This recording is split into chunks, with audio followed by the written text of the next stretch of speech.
Hey guys, Private Davis here. Yep, Taylor Davis, the girl who secretly disguised herself as her twin brother to attend an all-boy military school. In the last part, I had to deal with my fair share of challenges, but having Tom and Henry, my two best pals by my side, made things way easier. But still, there were problems my two comrades couldn't help me with, such as this situation right now involving Ellis, finding out about my real identity. Not that I'm interested in your mess, but I need to find my brother Jacob.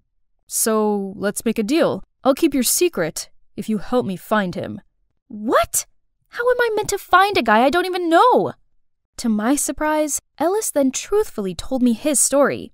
Turns out, he came to this school for two reasons: to punish those who picked on Jacob and to find clues about his disappearance. Meanwhile, I coincidentally met this Jacob guy outside of school and found his dog tag, so I was the only lead he had for now. But could I really trust this guy? I mean, just look at what he did to Eric. If you don't want to do it, then I can go to the principal's office. Okay, so what? I found the dog tag while we snuck out to a local girls' school. That's all I know. If you spill my secret, I won't let you find your brother in peace either. So you better know a way to take me to that school. I'll pick the time to make a move, and you just try your best not to get caught. The next morning, I was walking to class as usual when I passed a bunch of guys huddled together, whispering something about me? Huh? Wait, did Ellis reveal my identity to everyone? Such a fraud! I ran to find him, but accidentally crashed into this boy called Finley. I helped him up as the whispers around us got even louder. Guess you're one of the alleged suspects too. Finley then told me that yesterday, someone discovered a box that looked just like a pack of candy in the bathroom, but inside were a bunch of tampons. So now the students thought there was either a pervert on campus or that one of us was secretly a girl. And according to them, anyone who never joined the public shower was suspicious. Oh no, what if they found out the tampons were mine? Guys, hot girl alert! Everyone immediately forgot about me and flocked to him. The buzz on campus was that an inspection officer was staying here for a few months, and he'd brought his beautiful daughter Ivy along with him. People said she looks like a fairy with this ethereal vibe. Just then the inspector, Ivy, and his group stepped into the hallway. I watched them all drool over her. Poof, please. Anyone would think they'd never seen a girl before. She walked past these silly boys with a smug smile, but as soon as she caught sight of me standing there unfazed, she froze to the spot and stared straight at me. What? Was I supposed to show off my smitten face too? Dad, I need someone to show me around school. Can I take him? What? Why me? I couldn't even say anything as the principal had already agreed. Come on, let's go. Oh, you're so muscular. Ew, gross! Later on, she shooed Henry and Tom out of the entertainment room just because she wanted to spend time alone with me. Another time, when we were about to do our cleaning duty, Ivy popped out of nowhere and asked me to go hang with her. She even stopped two guys passing by and did her whole fluttering eyelashes routine to persuade them to do my cleaning duties instead. Ivy, I appreciate your help, but we all have our chores to do. This isn't fair on the others. Don't you get it, Jack? I did all this because I want to be close to you. I like you. I think you'll be better suited to someone else. Then I ran out of there, leaving everyone behind stunned at my harsh rejection. For the next couple of days, Ivy was furious and looked at me like she wanted to tear me to pieces. And the whispers started circulating again. They said that refusing a girl as beautiful as Ivy meant that I must have not had any interest in girls. Or even worse, I probably was a girl myself, and I was the one who dropped the tampons in the bathroom. Gosh, this was bad. That night, as usual, I just stepped out of the communal bathroom after a late-night shower when someone suddenly dragged me into the equipment room. It was Ellis. What's going on? Just then, footsteps resounded from the hall. I held my breath as I anxiously waited for them to pass by. Phew, that was close. Turns out, that afternoon, Ellis heard the officers discussing security tightening, especially in the student communal bathroom area at night. So he waited for me outside and hid me just in time. He saved me. We tried to sneak through the new building close to our dorm, but unfortunately bumped into Ivy. What are you doing here? Trying to sneak out, huh? Officer! It's not what you think. Jack came here to confess his feelings to you, right? Jack? Oh, yes. I think I'm fond of you. Oh, yeah? Then why did you refuse me the other day? He was just too insecure. I mean, you're quite the catch with your high-up dad, while he's just a private. But he can't ignore his feelings for you any longer, so... Ugh, cringe. But it worked, as Ivy looked so moved and lunged forward to hug me. Then I guess we officially became a couple? And as Ellis planned, the rumors about me being a girl were replaced with jealous gazes. Now Ivy followed me to every class, every break time. I barely had any time alone. This tactical combat course was my only chance to get away from her. We had to go to this warehouse to practice saving a mannequin captive. I was focusing on the mission, but still got caught by an enemy. Wait, it was Ellis? He seemed agitated and told me we needed to leave this Friday afternoon. As we were discussing how to sneak out of school, "Why do you need to meet up?" We almost jumped out of our skin. Ivy! Why are you sneaking up on us? What did you hear? Just you asking my boyfriend out? Oh, I see what's going on here. You like Jack, don't you? Weirdly, Ellis seemed flustered. He was sweating and mumbling out nonsense.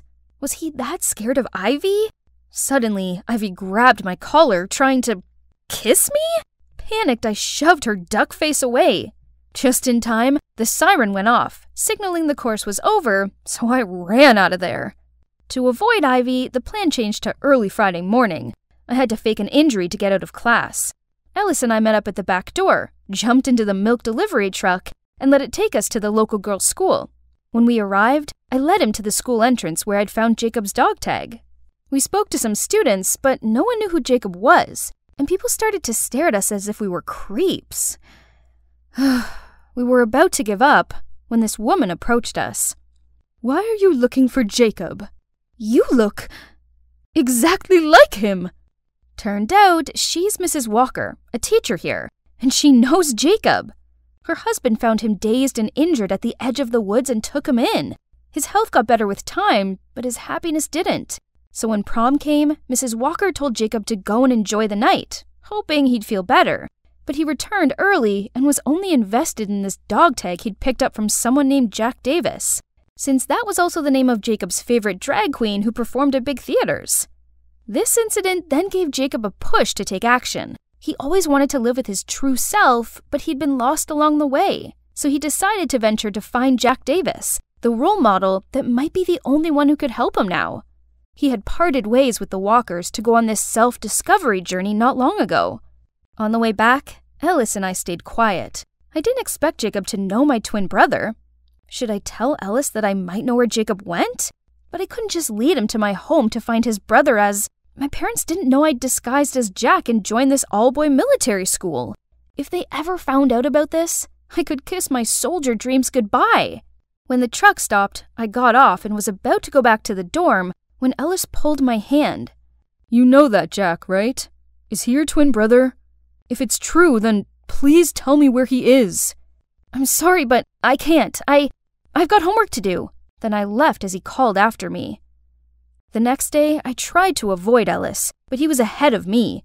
He was desperate, but I just shook my head. You selfish fraud! Right away, Tom ran to stand between me and Ellis while Henry defended me. What, you want to become the next Eric? Get lost, you jerk! Oh no.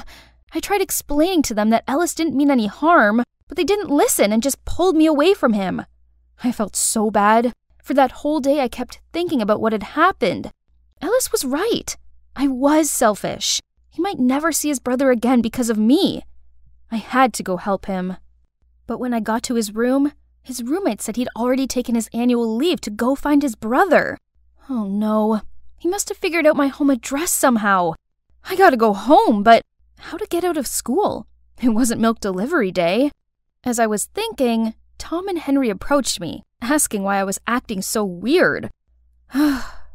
This was it. I guess I shouldn't lie to them any longer.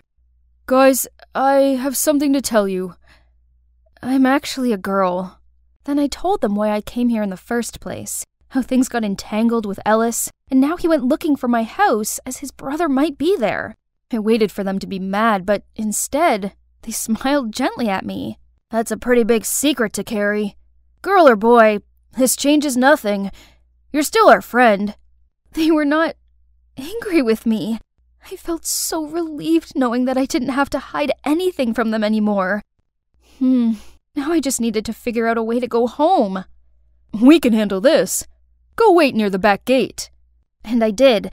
Just in time, the fire alarm went off, and all officers guarding the gate ran to that direction. A few seconds later, the back gate suddenly opened and the CCTV went off, and I just slid through easily. Luckily, I arrived home before Ellis did. My heart was pounding when I knocked on the door. Then Mom and Dad opened it. Needless to say, seeing their daughter dressed as a boy soldier was a huge shock. I quickly explained to them how I'd secretly taken Jack's place, and their faces kept turning darker and darker. How could you lie to us, then illegally enter an all-boys military school? What were you thinking? Right then, Jack, my twin, rushed down the stairs. He immediately got what was going on and backed me up. Mom, Dad, this has been Taylor's dream ever since she was little. This is dangerous. If you get caught, you could be sent to a juvenile center. Pack your bags and quit the school right now. In that heated moment, Ellis barged in. Jacob? Jacob! Are you here? Where did you hide him? I tried to calm him, but it was no use. The whole scene was chaotic. Then suddenly, he stopped dead, staring at the stairs. Huh? Someone else was here. Someone with silky, long hair, a beautifully made-up face, in a super pretty dress. It was Jacob. He apologized to my parents for his brother's behavior. Then we all sat down as he told us how he realized from a young age that he was interested in feminine things. So he used to sneak into his mom's closet and use her clothes and makeup. One time, his parents caught him and they were so worried about his deviant behavior, they forced him to attend military school, hoping to straighten him up. But of course, he didn't fit in there and was fed up with being teased by Eric. So when he saw a chance to run away, he did so without hesitation, cutting off all ties with the school and his family. Luckily, the walkers found him in the woods and took great care of him. Still, it wasn't enough. He needed to discover his true self, so we came to Jack's. I beg of you, don't make me go back home again. I can't stand the disappointed look on Mom and Dad's faces. I just want to be myself. I know it must be hard, but you gotta go home and face your parents. Once they know how you truly feel, they'll understand. Mom, Dad, I'm sorry for being so reckless, but being a soldier is my dream. Please give me a chance. I can't let you do it. But you can have till the end of the semester to pack your stuff and say your goodbyes. That's it. Just then, I heard footsteps outside. It was Ivy. What was she doing here? You tricked me. I already knew there was something weird going on with you and Ellis. But you're a girl? Lucky me, I had your whole secret recorded here. Let's see how my dad punishes you, fraud. This is bad. Ellis and I jumped into his car and drove back to the school immediately. But we arrived back to an unexpected situation. The principal, aka Eric's dad, was already packing his things, and a strange lady with a stern look was sitting at his desk. Wait, did this mean we had a new principal? Yep. Turns out the inspection officer came to school to investigate our principal on allegations that he'd been condoning his son's mistreatment of other students. And it was none other than Ellis here who had been gathering up evidence to help him. Then what about me? Well, in return for Ellis's assistance, the officer decided to let me stay and study here. In fact, the new principal even had some other plans. Finally, it's the end of the semester. Whew! And you know what? Our school now officially welcomes female students, which means I'm legitimately the first girl in school. I'm so grateful for our new principal. Meanwhile, me, Henry, and Tom are still the best of comrades. Obviously, nothing could ever stand between us. And of course, my parents are okay with me staying since I don't have to hide my real identity anymore. About Jacob, he actually listened to Jack's advice and went home to talk to his parents. They were shocked to see him like that, but as he poured his heart out to them, they decided to slowly accept the real him. As for his brother, Ellis, we went through a lot together, and now we're best friends. There might be some sparks between us, though, but I don't know. Let's just wait and I gripped onto the swing chains and stared down at my feet. Someone was walking over. It was Lydia. "What's up?" she asked as she sat on the swing next to me. "Hey." I managed a weak smile. "It's probably nothing. It's just, my parents have been arguing a lot. Then this morning, Mom smelled some unfamiliar perfume on Dad's shirt and accused him of cheating. Is he really having an affair?" Lydia rubbed my shoulder. "No way! Your dad probably just got caught in a spray mist cloud at the department store or something. You shouldn't jump to conclusions that quickly. Your dad loves your mom. Anyone can see that, so don't worry." I mumbled a yeah in agreement. "My name's Cora, and as corny as it sounds, before this incident, I had been pretty satisfied with my life. I'm attending a renowned university. I get along really well with my parents, and despite being an only child, I've never felt lonely, as I have my best friend, Lydia, for company. She's more of a sister to me. Regardless of the problem, I just needed to drop her a message, then we'll meet at our spot, which is the swings at the park." Yep, I had it all, and I thought nothing would ever change that. It turns out that I was wrong. So it all began with my dad. He was acting oddly. He often looked at his phone, then smiled to himself. And then he'd take his phone into the bathroom and not come out for ages. This didn't go unnoticed by Mom, but when she asked him about it, he just shrugged and said that he had some problems with his digestion. Then, while Mom was doing the laundry, she smelt an unfamiliar perfume on his shirt. She marched over to him, threw the shirt at his head, and demanded that he explain himself. Dad denied it and said it was probably just his work colleague's perfume, and that she was overreacting. That's why I arranged to meet Lydia at our spot, and as usual, she was so sweet and supportive. Lydia was right. Maybe I had thought too much. I came home and caught Mom crying in the kitchen. She looked at me with puffy eyes and said, "Something isn't right. I just know it. He doesn't look at me like he used to."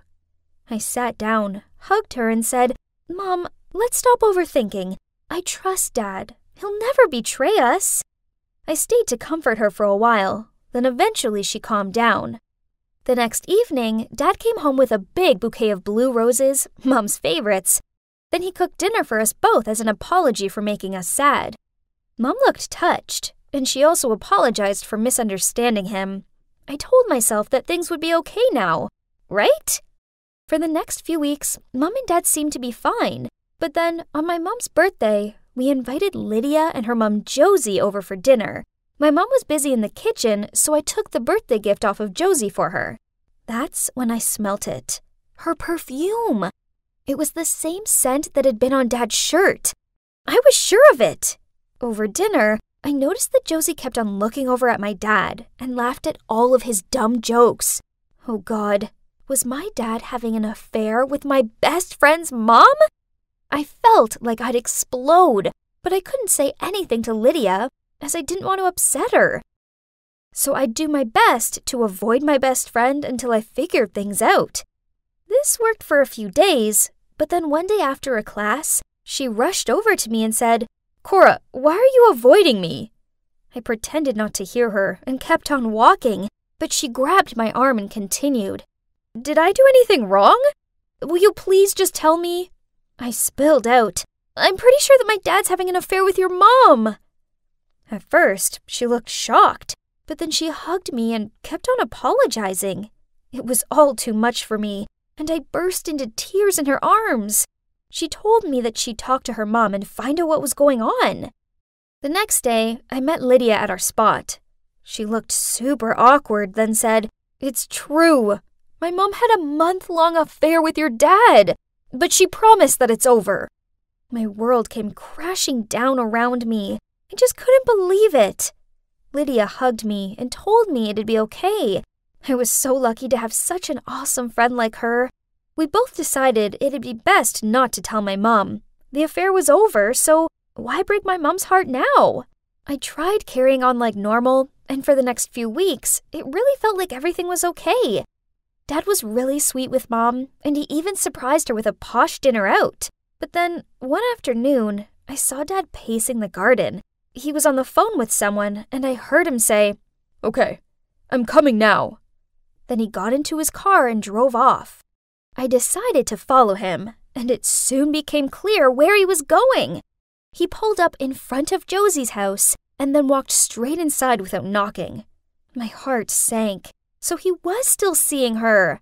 Without a second thought, I called Mom and blurted out, "Mom, Dad's having an affair with Josie.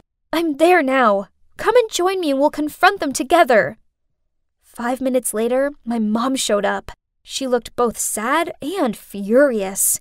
We went straight to the front door and banged on it, and I yelled out, "Open up! We both know about your dirty relationship!" But suddenly, someone spoke behind us. "Hey, Laura. Cora, is everything okay?" We turned around and saw Josie standing there with a grocery bag in her hand. I was about to tell Josie to stay away from my dad when Lydia opened the door and gave us confused looks. "What are you doing here?" "Oh, do you want your dad? He's fixing the dishwasher." Then Josie said, "Lydia, I told you to call a plumber out to fix it." "The plumber said he was fully booked today, so I think that I could ask Mr. Roberts for help," she replied. Oh no! So it turns out I'd misunderstood what was happening and messed everything up. Suddenly, my dad appeared in the doorway and said to us, "What's all this banging and shouting about?" "Right, we're all going home now to talk." As soon as we got home, Dad waved his arms about in anger, then yelled at Mom, "You're crazy, jealous, and unreasonable, and I can't be around you anymore." I felt so bad. This was my fault, not Mom's, so I tried explaining this to Dad, but he just told me it wasn't my business and continued to shout at Mom. At first, Mom just sat there silently, but then she quietly said, "Is it any wonder I act how I do? I mean, you have been having an affair with my friend." "Right. If you keep on being this ridiculous, then let's divorce." Then he stormed off. It was horrible. Now Mom was inconsolable, and I felt awful for telling her. That night, I messaged Lydia to meet up, but she called me instead. She told me that she'd called my dad to ask him for the plumber's phone number, but he said that he'd come and fix it. She also said that Josie and him really were over. Then she hung up. This was kinda odd, but I suppose Lydia was finding it tricky being stuck in the middle of things with her mom and me. I guess I just needed to give her some space until things cooled down. After that, Mom and Dad barely said a word to each other. Talk about tense. Then, one day, Mom decided to move to my grandparents' for a few weeks, as she needed time to think everything through. I didn't blame her, but I didn't want to stay home alone with Dad, so I went and stayed with a college friend. One night, I came home to pick up some clean clothes when I saw it for myself. My dad was kissing her on the couch. I couldn't believe my eyes. He was such a liar. So I coughed to clear my voice, then said, "Oh, so it's over, is it?" They both looked up at me, and that's when my eyes met with hers. Only it wasn't Josie. Nope, it was Lydia. She stammered out, "Cora, why are you here?" What? Lydia? So my dad had been having an affair with Lydia? How could the girl who was always there for me through high school breakups, bad grade mishaps, and growing pains do this to me? Then Dad put his arm around her and told me everything, that he had never had any affair with Josie. It was Lydia all along, and that they were in love and wanted to get married. It was all too much for me, so I rushed out of there. Lydia ran after me and called out my name. Then when she caught up with me, she grabbed my arm. "Cora, wait, I want to explain. Your dad and I interrupted her. "Why lie? Why say it was your mom?" "I'm sorry. I just wasn't ready for everyone to find out then. So I sprayed my perfume on my mom and made up the story that she'd admitted to having an affair with him. As for the dishwasher thing, well, I set that up, as I knew you'd follow your dad and call your mom. I feel bad, but your mom needs to know. He doesn't love her. He loves me." I jerked my hand away and shouted, "You're such a liar! You don't deserve to be my friend, And you can't have him! He's with my mom! Suddenly, she changed her attitude, smirked at me, and said, Cora, let's accept the truth. Your dad is bored of your mom. Actually, I'll be your stepmother soon, my little daughter. Then she left. I had jello legs, and I was so overwhelmed that it made me feel dizzy, so I sat on the curb and tried to calm myself down. Then I called Mom and told her everything. She cried a lot, but she thanked me for telling her the truth. After that, Mom came home and told Dad she wanted a divorce. Then she demanded that he move out. This was 6 months ago, and it's been hard, but Mom and I are getting there. I haven't spoke to Dad or Lydia since, although I've heard that they're living together. I know I can't avoid them forever, but I just don't know if I'll ever be able to forgive them. For now, I'm staying strong for Mom and helping her through this. Then maybe one day in the future, if they contact me, I'll be ready to meet them, and maybe, eventually, find it in myself to let them back into my life.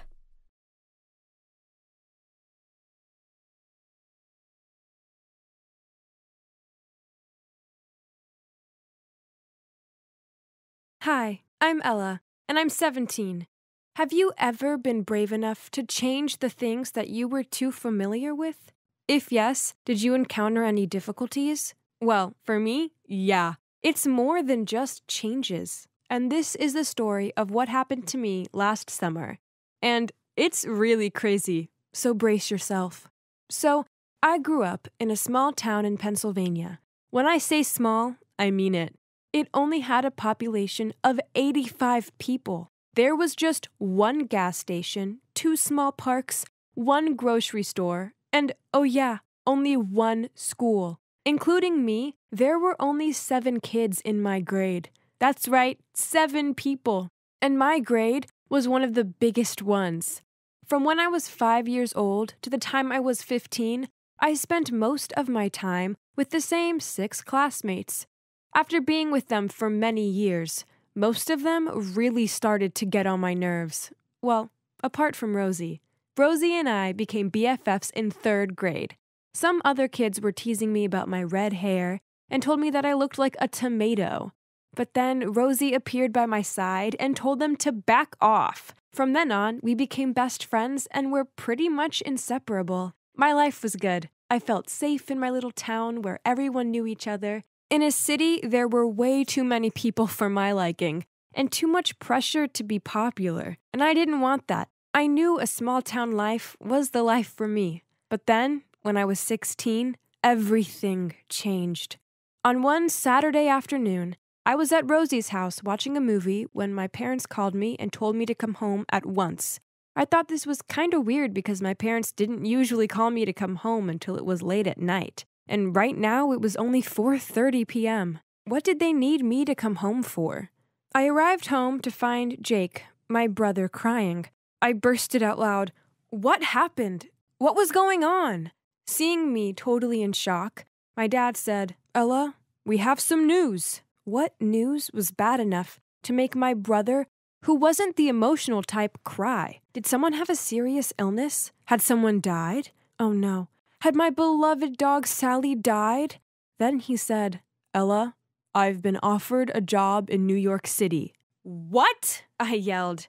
And he's taking it. This is an amazing opportunity for us all. And moving out of this town will be good for us. It'll be a great adventure, Mom said. New York? The biggest city in the entire country? No, I couldn't move there. I didn't want a new adventure.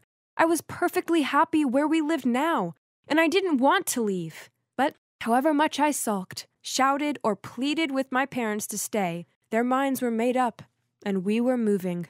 Telling Rosie was horrible. She got so upset, and I felt awful about it. I didn't want to leave her, but what choice did I have? I spent my last day in town with her. We ate pizza, watched our favorite movies, played our favorite video games, and things like that. When it was time for me to leave, I gave her my unicorn plushie to remember me by. Then we cried into each other's arms and we promised to text each other every single day. So, I left the safety of my little town and moved to the city. Our new house was much smaller than my old one, but at least we could keep Sally. On my first day of school, I was terrified. There were so many people, and I didn't know where I was meant to go or what I was meant to do. Luckily, the kids there were actually really nice. This one girl showed me where my locker was, and some other kids let me sit with them at lunchtime. After only a few weeks of living in New York, I started to find my bearings. I even figured out how to navigate the underground. I made some pretty great friends, but this didn't change the fact that Rosie was still my BFF. I texted her every day, and sometimes we spent hours on the phone with each other. A month of city life passed, and I got talking to this boy in my English class called Alex. He had the most amazing blonde hair, and his eyes, they were blue like the sky and the ocean, and a swimming pool, and yeah, if you couldn't tell, I really liked Alex. Not only was he unbelievably cute, but he was also kind and funny. We bonded over our love of video games and dogs and soon became pretty close. Then one day, he invited me over to his apartment to hang out. Then over a giant pizza and a movie, he told me he liked me and asked me to be his girlfriend. I instantly said yes! I was so excited and couldn't wait to tell Rosie, but she didn't seem all that thrilled about it. For a few months, everything was perfect for me. School life was great, and I had some awesome friends and an amazing boyfriend. Sadly, though, Rosie and I grew further apart. I barely had time to talk to her hours on the phone every night. It was like our timeline became different. She always called when I was busy, and when I texted her back, she wasn't there. I know that she always cared about me, but my busy life just carried me away. I told myself this was okay as things change. People get different friends. Though not as often as before, Rosie and I still chatted whenever we had a chance. One time I told her that I would be going out with Alex at a fancy restaurant the next day.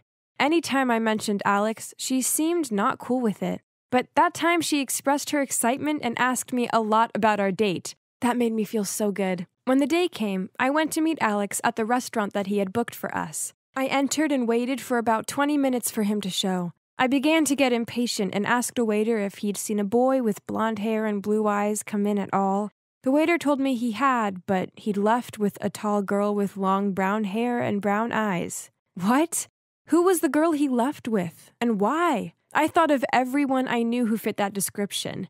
I couldn't think of anyone, except for Rosie. But she lived in Pennsylvania.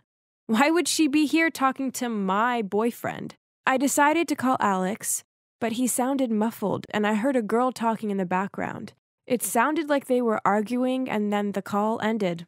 This was so weird. What happened? I had no idea what was going on, so I headed home. On my way, I felt like someone was following me. And then I realized that there was one car driving very slowly after me. When I tried stopping, it also stopped. Oh my God. Was it having anything to do with me? I felt terrified and started to run as quick as I could until I reached my house. I turned back and saw that car parked outside my house. I was shaking as I tried to open the door. And as I did, Sally zoomed past me and ran toward the car.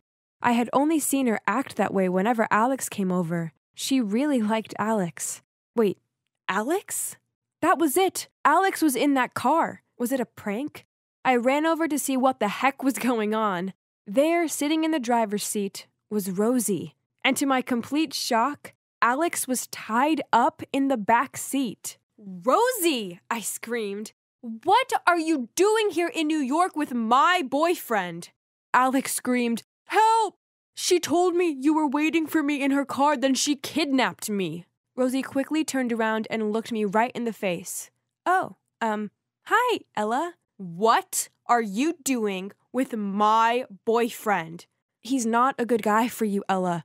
I need you to break up with him now, or else I will drive away so you can never find him ever. Are you crazy? We will not break up just because you demand me to do that. Now let him go. I walked around to the passenger door to get Alex, but then the car started moving, fast. I ran after the car, but I was too slow. But Sally ran after it too, and she didn't stop.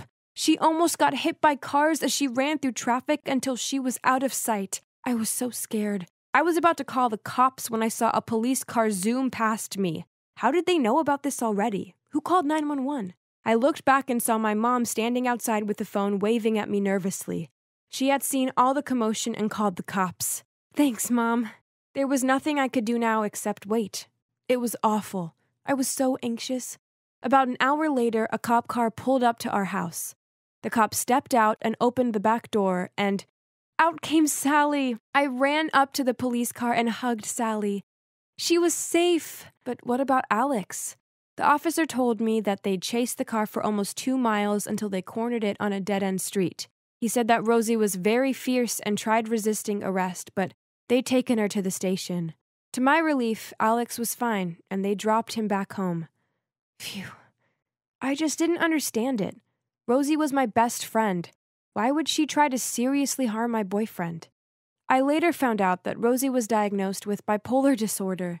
It's a disorder that causes people to go through extreme mood swings and do things that are out of character and crazy. Rosie had a lot going on.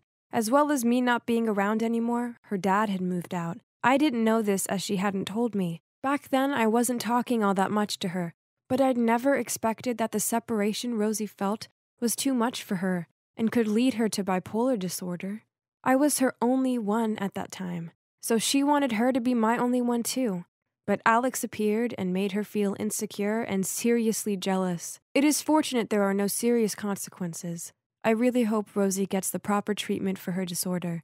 We might not be as close anymore, but in my eyes, she'll always be the girl who was there for me when I was being teased, and I will always regret that I wasn't there to listen to her more when she needed me. I still feel sad about it all, but I'm trying to see the positives. Things with Alex are going great, and I'm happy here.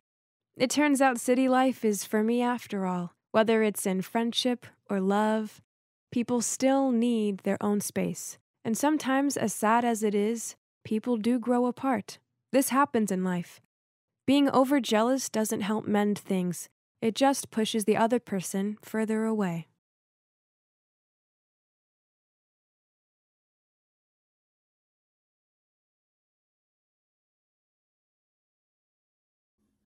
I was swaying to the music with the hottest girl at school in my arms. Everything was perfect when suddenly I saw a flurry of red storming toward me, and then the next thing I knew, I was being slapped across the face. Ugh, it was my ex, Rosie. She was looking at me as if she wanted to snap me in half. Okay, so Rosie and me had only broken up yesterday, but that didn't mean she had the right to go full psycho on me. Hey, so I'm Andrew, and I like to think I'm a pretty smart guy. The problem is, I'm a sucker for hot girls. I tend to be blinded by their beauty. The result being, I don't always make the best decisions around them. But I had no idea what drama my weakness for a pretty girl was about to get me into. So it all began with the end-of-term college party. Me and my friends went heavy on the drinks. So when my friend Brad bet me a burger that I wouldn't go and ask Lisa to dance, well, I didn't hesitate in approaching her. Geez, she's so hot and way out of my league. So I was expecting her to tell me to go away, but instead she smiled and let me lead her over to the dance floor. While we were dancing, she whispered in my ear that she'd always liked me. Then, yep, you guessed it, Rosie, my crazy ex, stormed over and slapped me. I woke up the next morning with a pounding headache. Ugh, what was all that shouting coming from outside my open window? I wrapped my bed cover around me and shuffled my way over there to take a look. Lisa and Rosie were yelling at each other. He's mine, not yours. Stay away. He wants me, not you. Deal with it. Oh yeah? Well, maybe we should ask Andrew who he prefers. What's the point? As we both know he'll pick me. I was far too hungover for this, so I closed the window and went back to bed. These girls, they wouldn't stop. For the next few days, they bombarded me with messages and waited for me outside my house. Okay, so most guys dream of two hot girls fighting over them, but trust me, watching them pull each other's hair extensions out isn't as glamorous as it sounds. Thankfully, my prayers were answered by none other than Richie, my awesome brother. He showed up with a ticket for a luxury 2-week cruise trip. He'd booked it ages ago, but then a work thing came up, so the ticket was all mine. Hell yeah! I hugged my brother, grabbed the ticket out of his hand, and started packing. The tricky part was sneaking past Rosie and Lisa, who were still lingering about outside. So I borrowed my housemate's hoodie and baseball cap and pretended to be him to get past them. Result? They didn't even double look at me. Goodbye to my Lisa and Rosie nightmare, and hello to the vacation of my dreams. Ah, this is the life. Trust my brother to book such a lavish place. My room was huge, and it had my very own balcony. There was so much to do here, from the outdoor bar, dozens of restaurants, swimming pool, cinema. I was on my own floating complex. Heaven. The next morning when I woke up in my king-size bed, I took in the sounds of silence. Yup, oh sweet silence, how I've missed you. This was a no-girl arguing zone. I got changed and walked over to the outdoor bar. It definitely wasn't too early for a cocktail. I had a pair of shades on, and that's when I spotted her. Whoa, she was beautiful. I quickly ordered 2 cocktails and began walking toward her. I was about to hand her the drink when I tripped over a sun lounger, and in slow motion I watched the cup fall. I desperately tried to grab it, but nope. Instead, I managed to knock into her back. She let out a yelp and then yelled out, "You pervert! What do you think you're playing at?" I stood there open-mouthed, contemplating if I should dive into the pool to escape this drama or not. Then I looked down at my sunglasses, which in all the action had fallen off. Suddenly, an idea came to me. So I bent down, stretched out my arms, and pretended to fumble around for them. She looked at me for a while, then picked my sunglasses up, placed them in my hand, then said, "Oh, I'm sorry, I didn't realize. Here, let me help you." Then she took my arm and guided me across the pool area. I thanked her. And then, with my trusty shades on, I watched her walk away. So she thought I was blind. Yup, this wasn't my greatest idea, but it got me out of a sticky situation with a hot girl at least. Later that night, I went to the buffet restaurant for dinner. I was stacking my plate when I bumped straight into someone and almost dropped my plate. Ugh, it was that hot girl again. I quickly put my shades on, then deliberately turned the wrong way and loudly said, "Oh, I'm sorry." She put her hand on my shoulder and guided me so I was facing her, then said, "Yeah, it's me, the girl from the pool. And it's okay, I should have been looking where I was going. Do you need any help?" I quickly cut her off. "No thanks, it's okay." Then I lifted my plate up to my nose and sniffed it. These prawns sure smell good. She raised an eyebrow at my food-smelling talent, so I carried on pretending to sniff the food as I put it on my plate. And you know what? She wouldn't quit staring at me. Eventually, she walked off. Phew, what a narrow escape. Afterward, I went to the top deck bar to chill out, with yet another cocktail. Then who should walk over but, yup, you guessed it, the hot girl. I immediately looked away from her, but what's this? She walked over to me and sat down opposite me. "Hey, do you remember me?" she asked. Seeing my chance to flirt with her, I replied, "Oh yes, how could I forget someone as beautiful as you are?" "Huh? How do you know that I'm beautiful?" Damn it, I needed to think before I spoke. "Ah, well, it's your voice. A sweet voice like yours can only belong to a beautiful girl." Crisis averted. As after that we started chatting, and oh boy, she's a sweetheart. Do you know that she's an activist for an organization that works hard to guarantee the rights of baby girls born in Africa? I know, amazing. The evening came to an end and she said, "Oh, my name's Bella, by the way." I replied, "Bella, a name as beautiful as your soul. Mine's Andrew." She gave me a nervous giggle. "Well, Andrew, it's getting late, so I suppose I better get back to my cabin." I didn't want the night to ever end, so I blurted out, "Whoa, Bella, look at the sky. Isn't it so stunning?" She glared at me and then replied, "How would you know that?" Oops, of course, I was meant to be blind. I can feel it from the breeze." She gave me a quizzing look, then said, "Right, well, good night. How about we meet at the arcade tomorrow, let's say 10 a.m.? I excitedly agreed, then she left. Another close escape. I really needed to be more careful. Bella, Bella, Bella. I couldn't stop thinking of her. The next day, I'm such a kid when it comes to arcades, I can't help it. My inner child comes out and, ooh, a car racing game. Nope, I was pretending to be blind. So I awkwardly lingered in the foyer and waited for Bella to show up. When she did, she took my arm and guided me through the arcade. She described all the different games machines to me, which I thought was really sweet. Then she led me over to the plushie grabber machine and squealed excitedly. Hoo-hoo, I loved these as a kid. Soon I was fumbling about to slot my money in, adamant I was going to win her a plushie. But wait, I was meant to be blind. So I touched the controls, then closed my eyes. Her laughter said it all. Massive fail. It was all going to be okay until Bella had to use the restroom and instructed me to stay put and wait for her by a shooting game machine, which just so happened to be my all-time favorite arcade game. I rushed over to it as soon as she was out of sight, grabbed a gun and shot 5 cannons in a row. Then I jumped up and down and whooped in the air. I turned around, and saw Bella frowning at me. Oh boy, busted. I tried to explain, but she just shook her head and said, "How could you? You're a coward, a pervert, and a liar." Then she ran off. I felt terrible. I tried searching the ship for her, but I couldn't find her anywhere. Feeling bummed out, I ordered a cocktail, then went for a walk across the deck. Suddenly, I heard shouting coming from below me. Huh? What was that?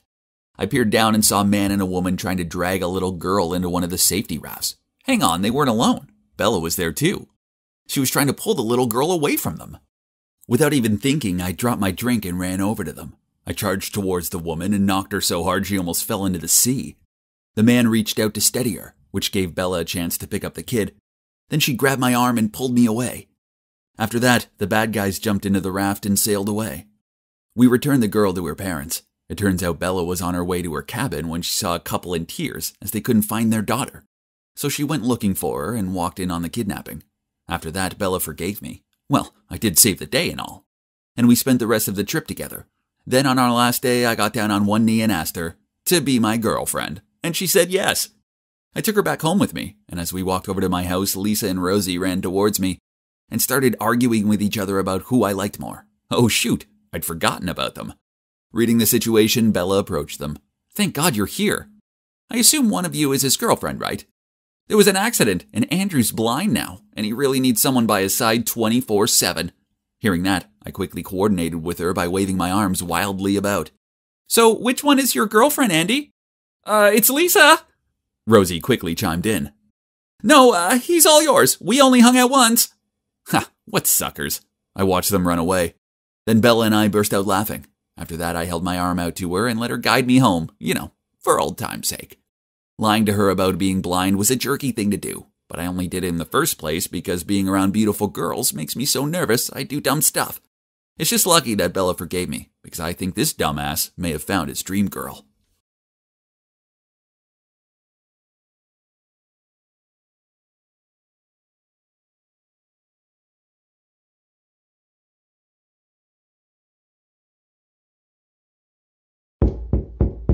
Ugh! Why wasn't this jerk opening the door? I carried on with my thudding until my hands hurt. So it seemed like she'd gone already. What a sly fox! So, the woman who lives here is my mom's friend, Carol. My mom, being the kind-hearted person she is, lent her some money to get herself out of a tricky situation. The problem being that Carol hasn't paid it back, and now she was ghosting my mom. Do you know what the worst part is? That money was for my college fund. Fueled with rage, I kicked the air to release my anger. But, oops. I watched in horror as a pebble flew through the air in slow-mo, then hit a car window. Oh dear. Swallowing my fear, I snuck closer to the car to inspect how bad the damage was. Suddenly, the car door opened and 2 thugs stepped out. I tried to stay calm, apologized, and offered them some money as compensation. Unexpectedly, these guys grinned. "Okay, sweetheart. If you want to make up for it, then follow us." Just like that, one of them grabbed my wrist and pulled me away. Ugh, as if they were going to harm a defenseless girl. But too bad for these 2 doofuses. They're actually looking at a Taekwondo black belt master here. I was about to throw an axe kick when suddenly a guy appeared out of nowhere. "Don't worry, I'll take care of it." Before I had time to blink, he lunged at the guys like a warrior and ended up beaten black and blue. Really? Who's rescuing whom now? Without hesitation, I threw a few kicks that made the 2 thugs turn pale. They ran back to their car, and when they were out of my kicking range, they turned their heads and sarcastically said, "We spared you this once. Oh, and choose a better boyfriend next time." I looked down to see the pathetic guy writhing on the ground. Oh yeah, I'd almost forgotten about him. He was pretty useless in a fight, but hey, at least he tried to help me. So I took him to a nearby medical station to bandage the wound. His name's Tyler. He's skinny, but yeah, pretty heroic, I must say. He still seemed to be in pain, so I offered him a ride home, but he quickly refused. Okay, fine. He must have been scared off by how fierce I appeared to be. Yet, as soon as I turned my back to walk away... "Wait, Something's wrong with my phone. What now? Your number isn't in it. Man, it's 2022 already, and he's still using that outdated pickup line? Still, I burst out laughing, then put my number in his phone. After that, we started messaging every day. He sent the cutest memes, and it made me feel good. To be honest, I know I can be kinda intimidating, so having a sweet guy like Tyler take an interest in me made my heart flutter a little bit. And there's no denying that he's cute. A real softie. Well, he is a music school student. A legit singer-songwriter to watch out for in the future. And so, we became a couple. However, it didn't take long for me to realize that there was something very strange about this guy. I mean, 100% of our dates were at fast food restaurants, and while I was ordering a Coke, Tyler would ask the staff for an extra cup and ice. I still remember how surprised I was when I first saw him surreptitiously pull out a bottle of dark-colored water from his pocket. Oh, but you're not meant to bring outside drinks in. Don't worry, this is black coffee. It's basically the same color as Coke, so no one will know. Huh? Did I hear him wrong? Turns out I didn't, as this became a regular occurrence whenever we were out to eat. But that's not all. On a rare occasion, we went for a fruit salad with burrata cheese. I almost choked on my food when Tyler took out a container of yogurt and tipped all the fruit on the plate in it. Well, and here comes fruit yogurt, but I'll put it away for later. It's not so right to eat this here, isn't it? Then one day, when it was our 3rd-month anniversary, Tyler said he was going to take me to this amazing French restaurant. Wow, I was so excited as he finally broke his rules. But turns out, it was just going to be another typical Tyler date. Things had gone wrong since the first minutes. When he parked up, he started searching his car for change. He even made me look down the side of the seat. Why, you ask? All 'cause the meter was $2.90, but he didn't want to pay $3 and lose a dime. Seriously, a dime! He ran off to find it and left me sitting there alone and hungry for 20 minutes. When he returned, he had this huge grin on his face as he waved the dime in my face. Oh boy, I was so mad. You're probably thinking it couldn't get any worse than that, right? Wrong. Not only did he order a starter as a main dish, but he also asked if there's a discount if he didn't get dressing on his salad. After eating, he rushed off to the restroom and left me with his wallet to pay. He arrived back just as I was about to tip the waiter $10. Seeing this, Tyler leapt across the table, grabbed the $10, and switched it for a nickel. Yes, I repeat, a nickel. Meanwhile, the surprised waiter sarcastically said, "Sir, thank you very much for my nickel tip." The customers close by all tutted at us. I sunk down into my seat, willing for it to swallow me up. Jeez, this was so humiliating. No surprise, I was in a bad mood as we left the restaurant.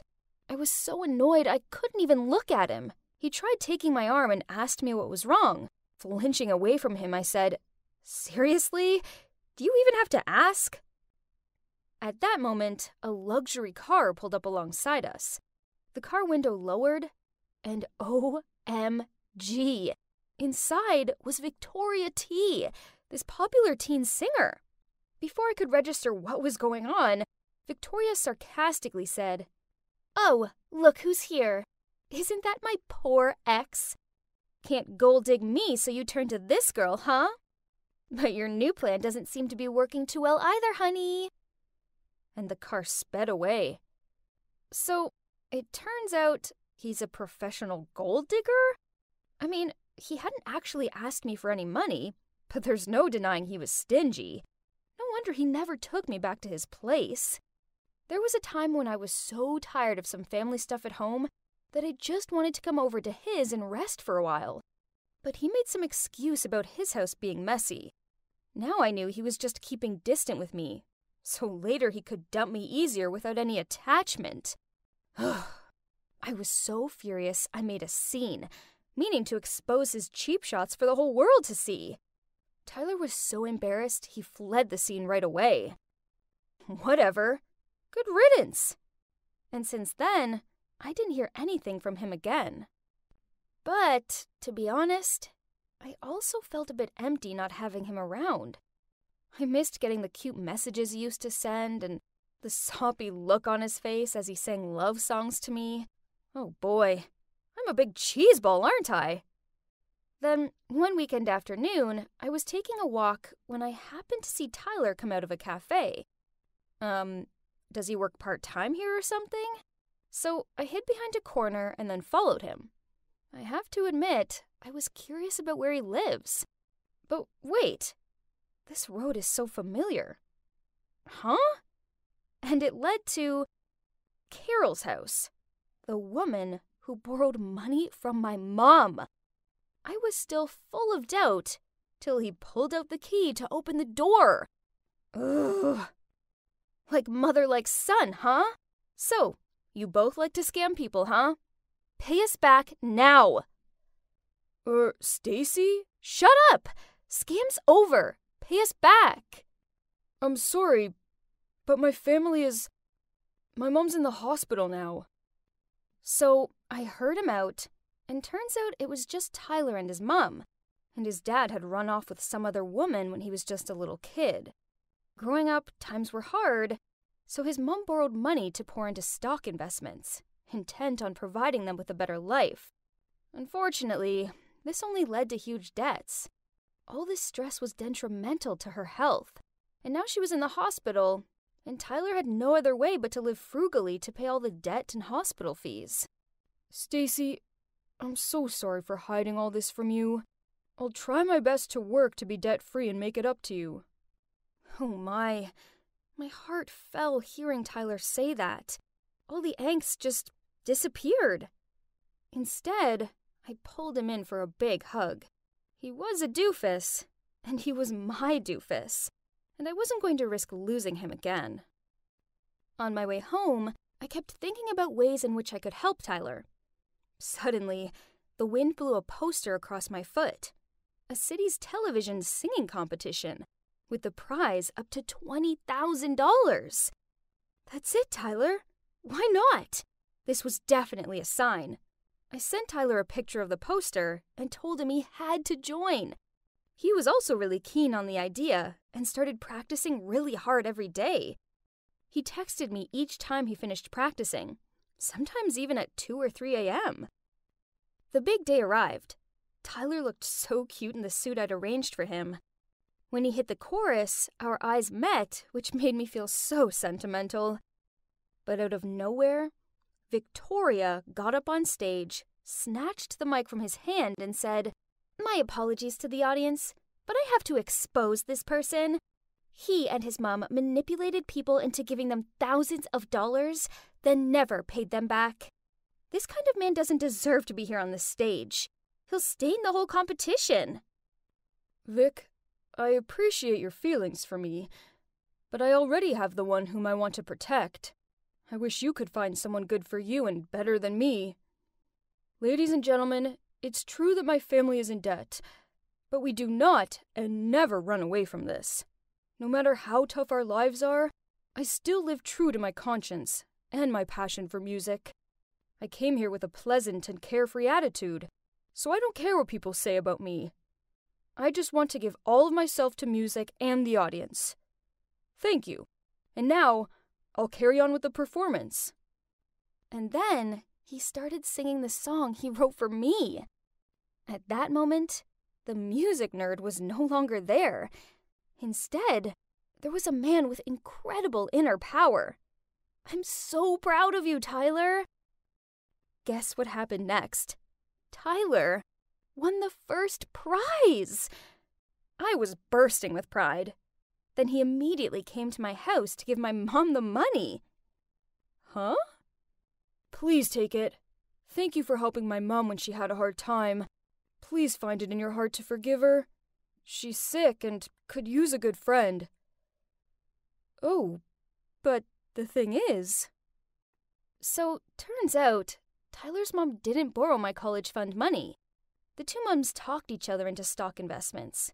When they lost it, My mom didn't dare to tell my dad and me what she'd done, so she fabricated the whole lending money story. Ugh, Mom. Unacceptable. After that, the three of us went to visit Tyler's mom at the hospital and gave her the prize money to pay off her debts. She burst into tears. Then the two moms hugged and apologized for being so stupid that their kids had to deal with the consequences. Crazy, huh? But you know what? Thanks to all this drama, I found the one who was also the debtor of my life. Mom, come here and see what Agnes has done to my dress. Oh no, what now? Look at this, Mom. It's crumpled. This is all your fault. I told you that this requires hand washing. That means by hand. Oh, don't cry, honey. I'll buy you a new one. You can give that one to Agnes. It's yours now. New dress. Happy, huh? Can we go right now, Mom? Then let's have pizza after that. I'm so tired of Agnes's pretentious fine dining dishes. Of course, honey. Yeah, I know. That sure looked like a scene from Cinderella, right? Only stuff like that was a daily occurrence in this house. If I was adopted, then it'd be easier to understand why Mom favored my sister over me. But nope, I am also her actual daughter. Growing up with Jenna as my big sister was a nightmare. She's always been the golden child, while I was treated like a thorn in their side. If something broke, then I got the blame. When Jenna stole my things, then Mom just said I should be flattered. Then there were the birthday parties. Over the years, Jenna had it all. Fairy-themed ones, magicians, a petting zoo, and cupcake towers. As for me, all I ever got was a card with a wrinkled $20 note in it. It was the same thing with studying. If she broke her string of D's with a C, Mom rewarded her with jewelry and makeup. Me? Just one C out of usual straight A's, and Mom'd say, "Oh, why did I even get my hopes up?" Sometimes I do wonder if all this shabbiness is because Jenna's always been pretty and popular. She's basically a mini-me version of Mom. While I guess I'm more reserved, and I don't really look like Mom. Anyways, despite living in a house full of darkness and unfairness, I still have my own passion, which is culinary. To be honest, I'm addicted to those TV cooking shows and always try to find ways to follow them. My dream is to become a head chef in a 5-star restaurant. At school, Jenna always blanks me. She hangs out with this group of girls who are all obsessed with the same things she is, such as makeup, trendy clothes, and TikTok. Jenna does look gorgeous, so it's not surprising that boys usually buzz around her in the hope of catching her attention. Anyway, forget Jenna, as I have my best friend Ruth right here. Girl, I swear to God, if I were you, I'd tear up some of her clothes just for my own relief. Nice idea, I said while playing with my tray of food as usual. It looks so good. Very appetizing. Startled, I looked up to find a pair of dazzling eyes staring back at me. Hi, I'm Roy. That's very neat-handed of you. Before I could say anything, he winked and turned away to his table. That was close, or else he would have seen my tomato-red face. Looks like someone's on the hot guy's radar. Shut up. He was just being friendly. But no, that night when I got home, Roy in fact did message me. And we had a really long chat. He even asked me to join him for lunch the next day. Yay! This was so exciting. I'd entered the canteen to find Roy was already sitting there waiting for me, but I quickly spotted Jenna's group passing by, and the last thing I need is trouble from my evil sister. So I was actually thinking of walking away. But right at that moment, Roy grinned and waved over at me. OMG, that hot boy over there is waving at you, Jen. A girl flattered Jenna before I could even answer Roy. Jenna quickly fixed her hair, then smiled awkwardly at him, but he walked straight past her and over to me. Here, for you. What kind of first-class dishes do we have today? I smiled at Roy and had no choice but to sit down with him, ignoring Jenna's furious glare. Despite the awkward Jenna situation, lunch with Roy was amazing. We started hanging out loads more after that. He's cute, funny, and very supportive towards my culinary dreams. Then one day, Roy handed me a cupcake with a frosted heart on it and asked me to be his girlfriend. Yippee! This was so exciting! So, of course I agreed, but only on the condition that we kept our relationship low-key. I'd never had anything of my own before, so if my mom and sister didn't know about us, then they couldn't tarnish it, right? Falling in love is a magical thing. I was just so happy and full of life all of the time. Even doing chores for Mom and Jenna didn't dampen my mood. I thought you were only into cooking. So what, you like laundry now? Pfft, don't tell me you want to be a fashion designer next. I ignored her and carried on with what I was doing. Actually, I ignored all of Mom and Jenna's mocking jibes. The truth was, I was way too happy to let them bother me anymore. Soon, Jenna's 17th birthday party arrived, and this time she insisted on having it at this trendy restaurant in town. All of our relatives and her friends were invited, but I decided not to go. It's not like anyone wanted me there anyway, so I didn't think it'd matter. But to my surprise, on the day of the party, Jenna knocked on my bedroom door and begged me to come. Please, Agnes, I want you there on my special day. It won't be the same without you. Then she passed me a bag and left. I opened it, and inside was the most beautiful dress. Okay, so Jenna being nice was strange, but I must admit it felt good to feel wanted for once. So it looks like I was going to the ball. Wow, the party was insane. I'm talking banners, balloons, a whole booth devoted to presents, a menu only serving Jenna's favorite foods. I was sipping my drink, feeling awkward, when Jenna addressed the room. Hey everyone, thank you so much for coming to my 17th birthday party. Now, there's a very special guest here that I'd like to introduce to you all. It's my new boyfriend, Roy. I watched with horror as Roy appeared out of the crowd and let Jenna link arms with him.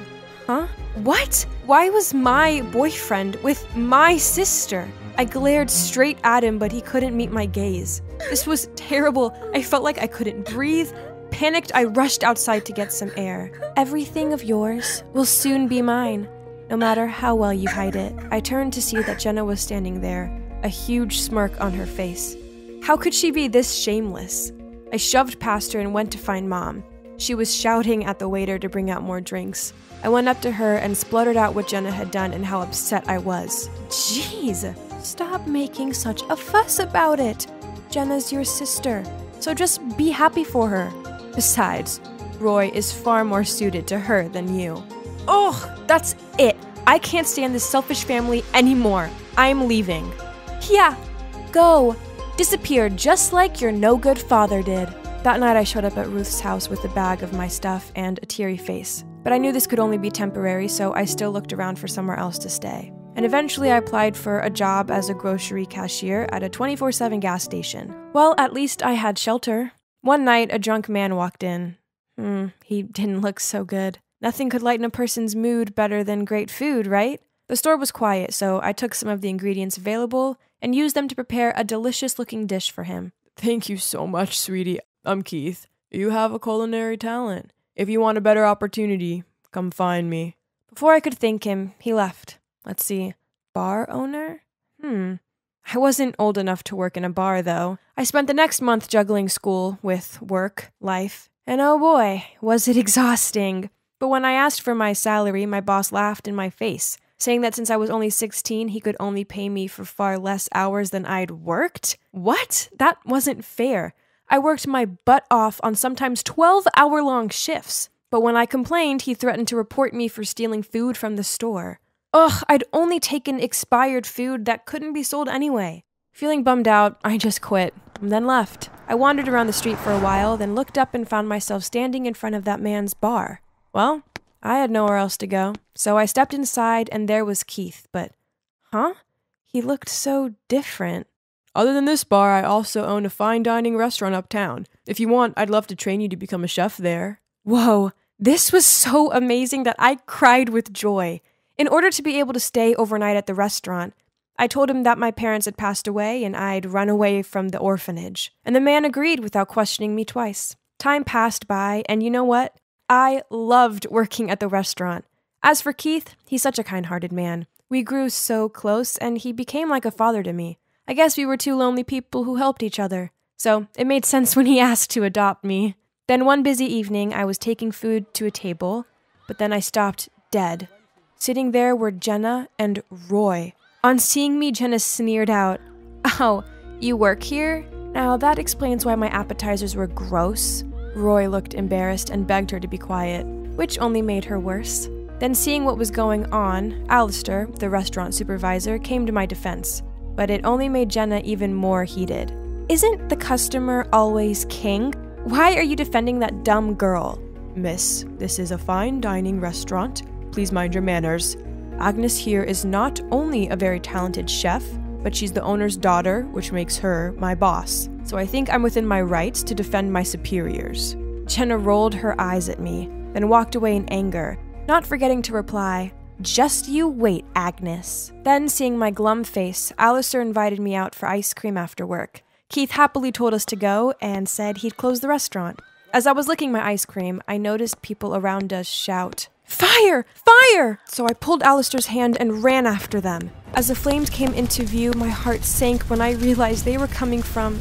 It was the restaurant. Oh no, Keith was still in there. Without giving it a second thought, I charged in there to find him. It was so smoky and impossible to see, but I couldn't give up. Suddenly, I started to go dizzy and lightheaded. Then an arm grabbed me and pulled me out. It was Alistair, and standing next to him was Keith. Phew. A few days later, the police called Keith. They'd found the culprit who started the fire. As soon as I walked into the police station, I couldn't believe my eyes. It was Jenna. But most surprisingly, when Keith saw my mom, they both turned pale and gave astonished looks. Huh? Did they know each other? So yeah, turns out Keith's mine and Jenna's actual father. When Dad was young, he hadn't built his career, but just spent all day in the kitchen. So he was always despised and scolded by my mom. In the end, he couldn't take her belittling of him anymore, so he left. Only unbeknown to him, Mom was pregnant with me at the time. So the story she said about Dad running off with his mistress was all lies. I got it now. She despised me because I took after my dad, not her. As soon as Jenna realized he was our dad and he was rich, she put on her Little Miss Sweet act and begged for him to be her dad again. But he just gave her a stern look and said, "That fire of yours could have killed us all. Now you have to live with that." Then he took my arm and led me out of there. I always believed my life would one day be better, but I never imagined it'd be as good as this. I now have an amazing dad, a job I'm passionate about, and people who generally care about me by my side. It just goes to show that everything works out perfectly in the end. I always told myself I would never get married. To me, marriage seemed like the worst thing in the world, and who could blame me? My dad had cheated on my mom constantly, and I felt like it was all my fault. I once heard him say when I was a kid that he only stayed with my mom because he'd accidentally got her pregnant. So basically, he resented me. And that was what my childhood was like. My dad made it torture. I decided I never wanted to grow up to be like him, and then I would stay single forever. But then everything changed the day I met a girl named Carrie. I'm Nico, by the way. And before I get into the chaos of what happened after I met Carrie, let me just say that she was the most beautiful, smart, amazing girl I'd ever met. And I was definitely not the only guy who felt that way. However, never in a million years did I think she would hurt me in a way that was almost even worse than how my dad hurt my mom. You see, my dad cheated on my mom the whole time when I was growing up. They always argued, since my mom had suspicions of his cheating, but nothing was ever proven. Then finally, my mom caught him with his coworker. So they divorced when I was only 9 years old. It put a lot of strain on my life because I had to split my time between the two of them. And my dad was always out on dates with different women, so I pretty much raised myself when I was at his place. This really affected my relationship with him, and we never got close because he was always too busy. As for my mom, she took years to get over what my dad had done. And so it just made sense to me to not focus on girls. Instead, I spent all my time drawing. While all the other guys went out on dates, I was making comic books. Relationships just seemed too messy. At one point, my friend teased me and asked me if I was gay. But I just told him that my dad had ruined my mom's life, and I didn't want the same thing to happen to me. Instead, I focused on college and getting my art degree. So, when I met Carrie, you can imagine how life-changing it was for me. I never expected to meet someone because I wasn't even looking for it. But it was love at first sight, and I couldn't stop myself. Little did I know how much that relationship would mess up my entire life, though, and in more ways than one. We met at a comic meet-and-greet event. I work as a comic book artist. And when I saw her walking towards my stand at the event, I got so nervous. I'm a little nerdy, so seeing a gorgeous girl walking towards me was crazy, but we hit it off immediately. Turned out she was a big fan of my work and loved that I was slightly nerdy. So that first evening, I went against my word that I'd never date and asked her out. She was so supportive of my comic books, and it was so encouraging for me. She didn't care that I wasn't super rich or famous. She just liked me for who I was. So within a month, I was in love with her. No one had ever supported me like that before. My dad had basically been absent my whole life, and my mom was still so depressed about stuff with my dad. Carrie was the first person to push me to really chase this dream.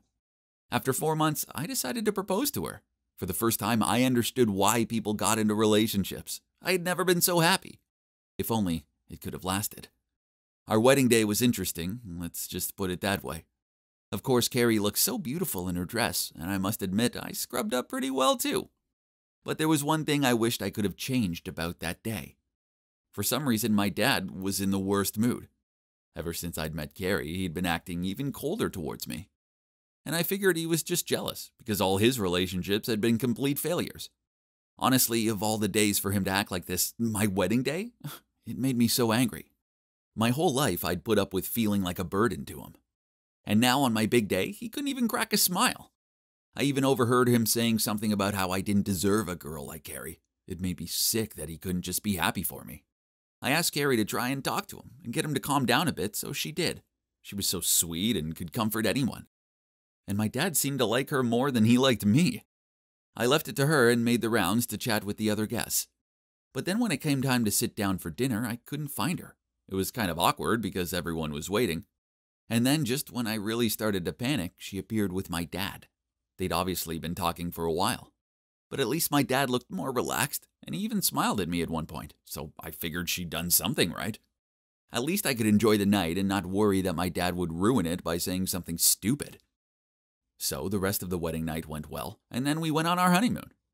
It was fun, but Carrie seemed a little off. She spent a lot of time on her phone, and I'd hoped we'd spend more quality time together. I mean, it was our honeymoon after all. There were a few times where she even pulled away when I tried to kiss her, and I started to feel insecure. Had we moved too fast? I was seriously feeling anxious.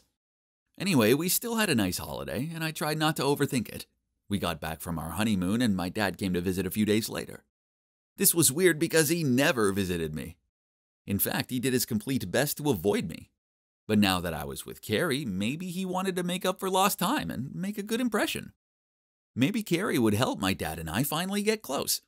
But one day after he'd left, I found a bag with some revealing lingerie inside. I called him and asked him if he'd forgotten something, and then he just laughed and said, "Oh, it's for Carrie, and for you. You gotta keep that spark going, right, son?" I was shocked. What a weird gift to buy your daughter-in-law. It made me kind of uncomfortable. My dad clearly had no idea that this was inappropriate, though. It was so embarrassing. Anyway, Valentine's Day was coming up, and I decided to surprise Carrie. Recently, she'd been quite distant, and I figured I needed to do something super romantic to get her to notice me again. I decided to leave work early and surprise her with a rose petal bath. I even bought some nice candles, and I was thinking I'd cook her a delicious meal, too. But when I got home, my dad's car was in the driveway. That's weird, I thought. I wasn't expecting him, and when I went inside, I couldn't see him anywhere. "Dad?" I called, but there was no reply. I went upstairs, and that's when I noticed our bedroom door was closed. I opened it, and my worst nightmare came true. My dad was in bed with my wife. And no, they weren't just hanging out talking, they were full-on French kissing. I thought I was going to collapse. My whole body started shaking, and Carrie suddenly jumped up. "Nico!" she screamed, covering her chest with the sheet. "What are you doing home so early?" I couldn't hold back the tears. I seriously couldn't believe that Carrie would do something like this to me, and with my dad. To make it worse, my dad started laughing. I felt like I was going to explode, so I went right over to him and punched him in the face and asked him to get out of my house. Carrie jumped in between us to stop me from hurting him, and this just made me even more upset. Why was she protecting him? Eventually, he managed to escape and left the house. Then I asked Carrie to pack up all her stuff and get the heck out too. I never wanted to see either of them again, and I screamed at Carrie as she left saying I'd be filing for divorce right away. Honestly, I never thought Carrie would cheat on me. It hadn't even crossed my mind. I felt so betrayed. As she left with her suitcases, I felt completely crushed. I had no idea where she'd go to live now, but it's not hard to guess. My life was over. My own dad, who'd treated me terribly my whole life, had now gone and done the worst possible thing. Stolen my wife from me. It took me a while to get to grips with it all. Even now, I'm still disturbed. And I think back to our wedding day, and I know that's when it all started. Carrie hadn't just cheered my dad up. She'd been seduced by him. No wonder they looked so weird that evening. The way my dad kept smiling, it all made sense now. It's been a year since the whole thing happened. And I haven't spoken to either of them since then, and I don't plan to. They both betrayed me, and they don't deserve a second of my time. I did check Carrie's social media once, and she's still with my dad. Posts all these photos of them together and calls him hubby, even though they aren't married. I talked to my uncle about it, and he said he saw my dad with another woman at the golf course one day, so I guess that's karma. Carrie cheated on me, and now she's getting cheated on. Well, that's her problem now. I think it's time for me to ignore them and to regain my faith to live a better life. God always offers what we deserve.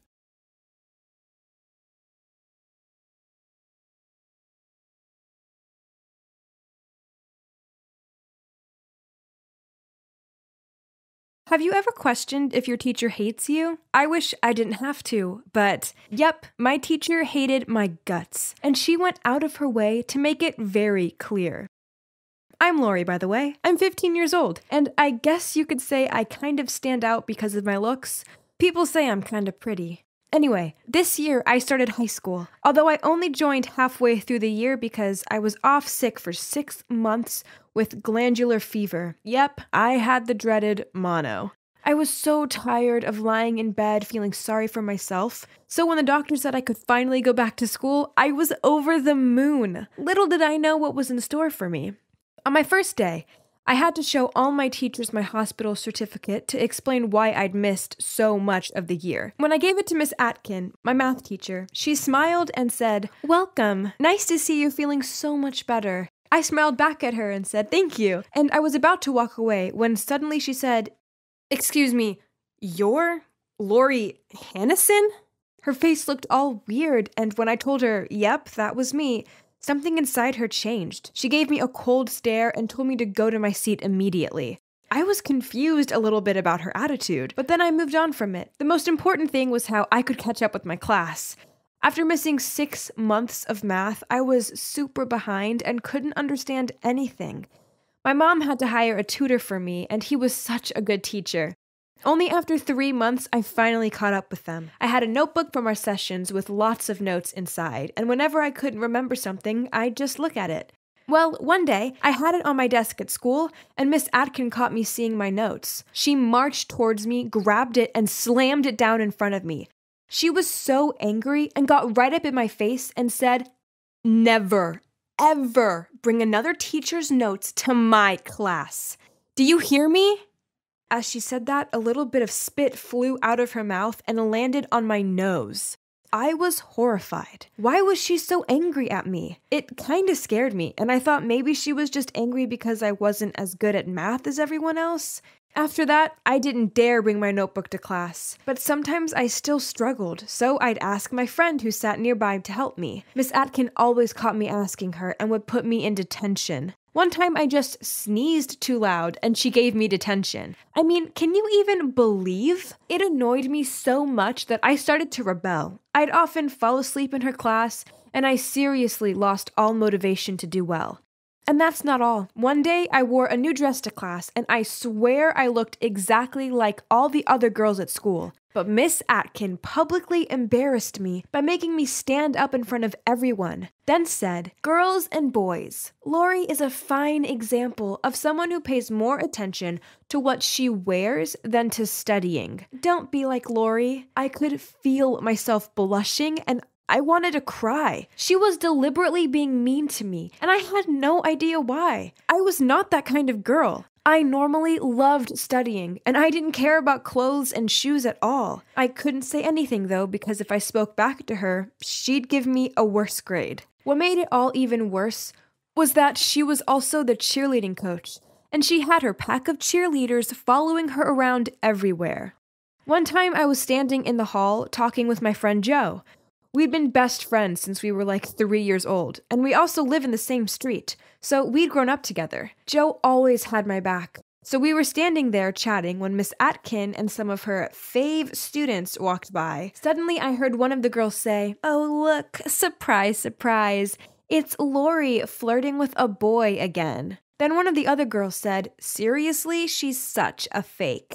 I mean, she's using her illness to get attention from boys. How pathetic. I couldn't believe it. Did they think I was deaf or something? They were the ones who were fake with their thick layers of makeup and all of their gossip and drama. I didn't really care that they were saying these things, but what really got to me was the way Miss Atkin laughed along with them. I actually saw her nod her head, so she agreed with them. I knew that wasn't okay. And Joe saw it too. He was so angry and grabbed my hand and said we had to report her to the principal. I stopped him though and said, just leave it. I am still the new girl here and I don't want to cause any drama. And anyway, I have a plan. I smirked at him as I said this. So, Miss Atkin has this policy where if someone's phone rings in class, they have to answer it on speakerphone.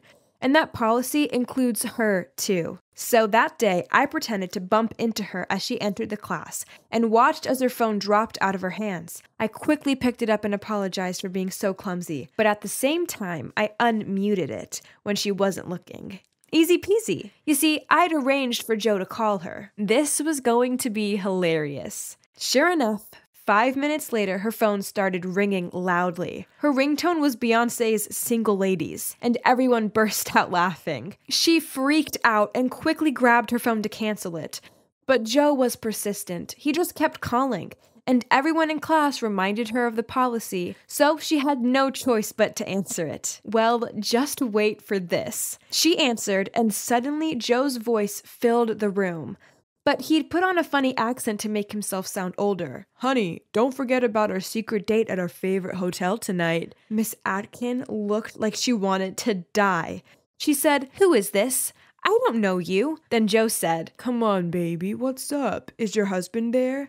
Miss Atkin was now visibly shaking and said, you've got the wrong number. But Joe wouldn't stop. You're so cute. I'll see you tonight, baby. Get ready for a fun night. Wink, wink. At that, Miss Atkin hung up and the whole class was just deathly silent. I had to bite my tongue to stop myself from laughing. Joe had really outdone himself. However, I hadn't exactly thought it all through, because a couple of days later, Joe and I were about to walk home when he got called into the principal's office. I went with him, but they wouldn't let me in. I could see Miss Atkin in the room along with the principal and Joe. She'd somehow found out that it was Joe who'd called her, and now the principal said that Joe would be expelled and that his parents would need to come in for a meeting the following day. Oh my God, this was all my fault.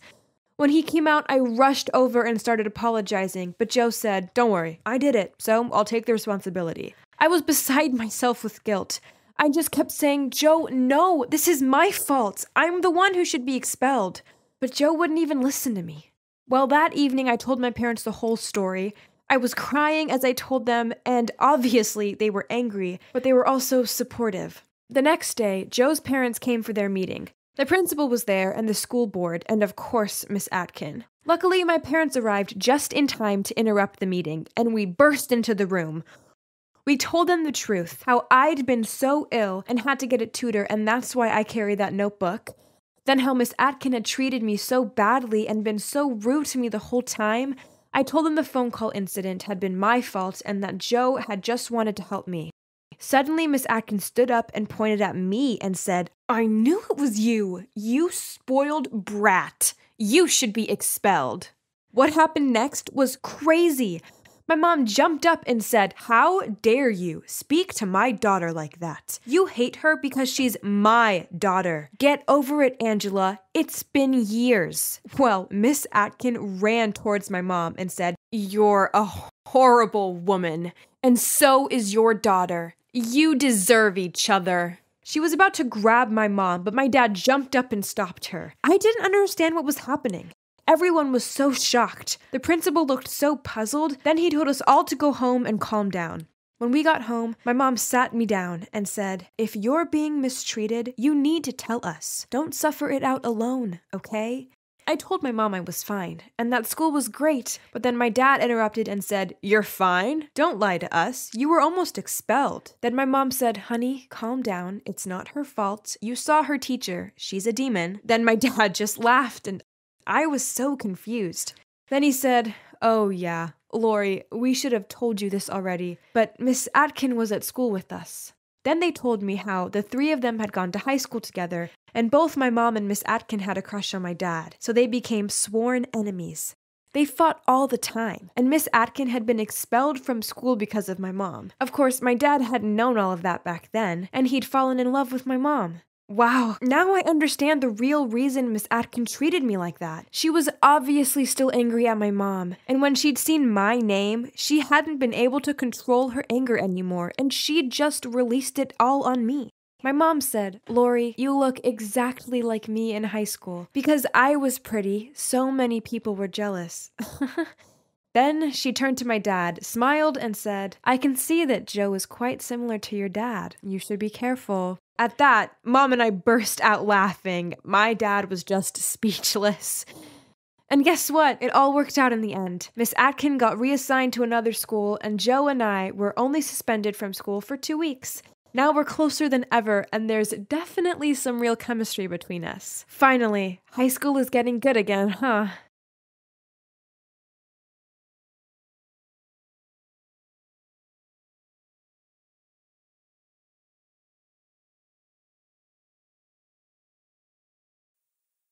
Hey guys, I'm Vanessa, and I want to tell you about my first love. So, do you all remember your first love? Yes, right? I mean, come on. How could you ever forget that first time butterflies in the tummy feeling, hand holding, and that kiss? In the heat of first love, it's easy to believe this will last forever and be a true fairy tale. Only so many first loves lead to a messy breakups that turn into a nightmare. My first love was with a boy named Julian, but you'll have to stick around to find out if our love story was a fairy tale dream or a fairy tale doom. Julian and I started off as friends, best friends. He lived across the street from me, and our families were close. We hung out all the time, so much so that our parents teased that we'd get married one day. At the time, I thought, no way, but we were just kids back then.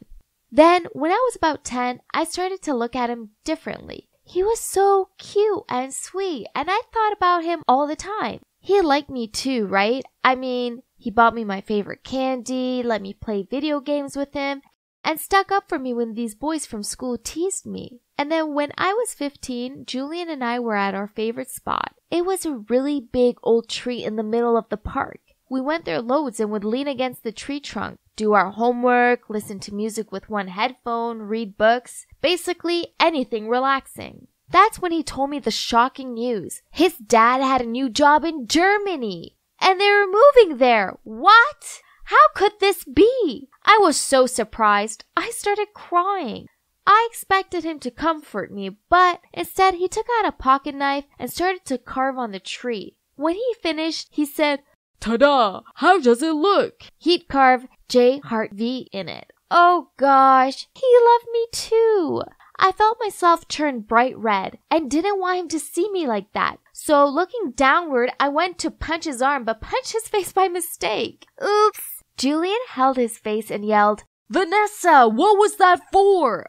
I'm sorry, I didn't mean to. Julian, I feel the same, I told him. We both started laughing, then we pinky promised each other that we would keep in touch. He took my hand and told me, "Ness, I'll come back for you, I promise." Then he leaned in and kissed me. And wow, it was truly magical. And then he left. The first few weeks without him were the hardest. I didn't really have any other friends, and I was so bored and lonely.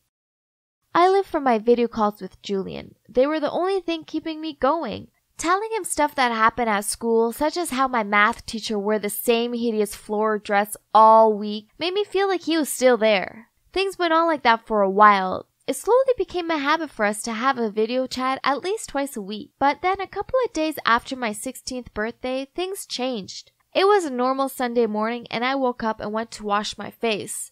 Ah! There were red spots all over my cheeks. I screamed so loudly that I woke everybody up. Even my neighbors had to run over and ask what the scream was about. My parents took me to the hospital and I was diagnosed with a disease called lupus. For all of you who don't know what it is, it's a skin disease that causes rashes or sores. In my case, it was all over my cheeks. the same as what my grandma had. Worst of all, there was no cure. The doctors could only improve the way my skin looked, prevent scarring, and help me feel better overall. This couldn't be happening. Why me? When we got home, I ran right upstairs to my room and stared into the mirror. I'd gone from pretty to ugly in the space of a day. It wasn't fair. And then suddenly my phone rang. It was Julian. Oh no, in all the drama, I'd forgotten about our planned video call. I couldn't let him see me like this. I was so exhausted with all this lupus stuff that I couldn't think of a solution. So I just turned my phone off. I texted him the next day that I was busy so I couldn't FaceTime with him.